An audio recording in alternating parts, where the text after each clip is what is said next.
বর্ষার সেরা পাকা তাল দিয়ে লুচির মতন ফুলকো ফুলকো নরম তুলতুলে পোয়া পিঠে কিভাবে বানাবেন দেখে নিন।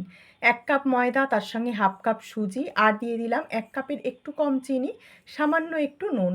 শুকনো উপকরণ খুব ভালো করে মিশিয়ে নিয়েছি। এখন দিয়ে দিচ্ছি 1 চামচ মৌরি, আর মৌরিটাকে আমি একটু আধা ভাঙা করে গুঁড়ো করে নিয়েছি। তার সঙ্গে দিয়ে দিলাম 2 চামচ নারকেল কোড়া, আর দিয়ে দিচ্ছি 1 কাপের একটু কম তালের পিউরি।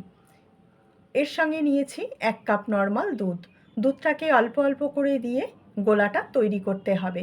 আর এই গোলাটা যত ভালো করে ফেটানো হবে, পিঠেগুলো একদম ফুলকো ফুলকো আর নরম তুলতুলে হবে। দেখুন, আমি 15 মিনিট ধরে ব্যাটারটাকে খুব ভালো করে ফেটিয়ে নিয়েছি। এখন 20 মিনিট চাপা দিয়ে রেখে দেবো। এরপরে 20 মিনিট পর সুজিগুলো যেহেতু একটু ফুলে গেছে, তার জন্য ব্যাটারটা ঘন হয়ে গেছে। আমি আরও 1/2 কাপ দুধ এর মধ্যে অল্প অল্প করে মেশাবো আর ভালো করে ফেটাতে থাকবো। এখন আমাদের ব্যাটারটা একদম তৈরি। ঠিক এই রকম ঘন ব্যাটার তৈরি করতে হবে, এর থেকে পাতলাও না আবার বেশি ঘনও না। এদিকে আমি কড়া চাপিয়ে তেল গরম করে নিয়েছি। তেলের মধ্যে 1 হাতা করে ব্যাটার দিয়ে উল্টে পাল্টে ভেজে নিতে হবে একদম মিডিয়াম আঁচে।